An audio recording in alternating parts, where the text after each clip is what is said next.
we're now getting to the point where we're using this medium to really explore things about, you know, telling stories and why we do the things we do.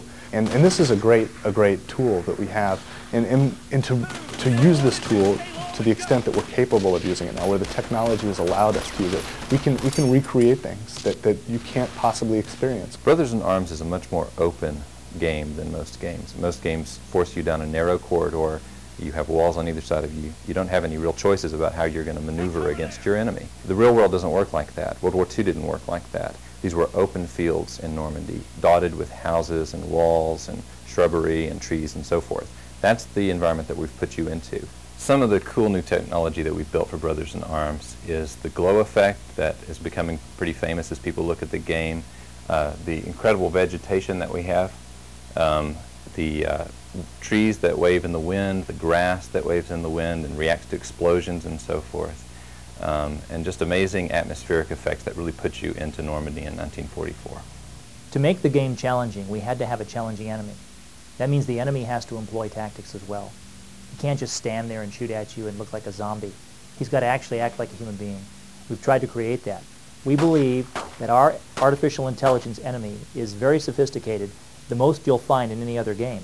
The enemy AI in the game is designed to be as reactive as possible, so we really want the enemy AI to behave in a way that will support the gameplay. So we'll support what the player does. So in order to kill these guys, you can't just run at them and open up, or they'll open up on you. We have the whole concept of suppression in the game, and so the enemy AI will react by behaving suppressed. If you put a lot of fire on an enemy unit, that enemy unit will get down behind cover and not shoot back as much at you. You have to get them where they're terrified. You have to get them under cover and then move around where they can't see you and sneak up on them and surprise them and blow them away with a barrage of your own fire. If the player if the player moves to one part of the map, then the level designers can use situational intelligence to tell the enemy units to move to a spot that will flank the player. I think that that players will find that the characters in the game believe more like, you know, real humans would in the situation in previous games on the shelf. When you're talking to them in the world, when you walk around literally in this 3D environment, you can walk up to a character and interact with him, and he'll look at you, and his eyes connect with your eyes. Turns his head, and his eyes kind of track you, and it's almost creepy. One of the goals of the friendly AI was to create believable characters that the player could really empathize with. And so on top of the basic combat AI, there's also something that we have called the battle dialogue system. And what that does is every once in a while you'll hear your teammates comment on the action. They'll say things like, you know, I'm reloading, cover me. Cover me! We'll put some fire on that target. Suppressing fire!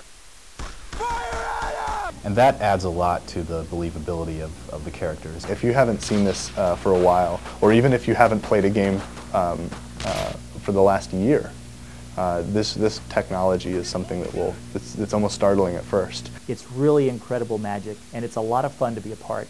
Every day I think about my time in the Army, and I have you know, moments where I say, God, the Army was never like this.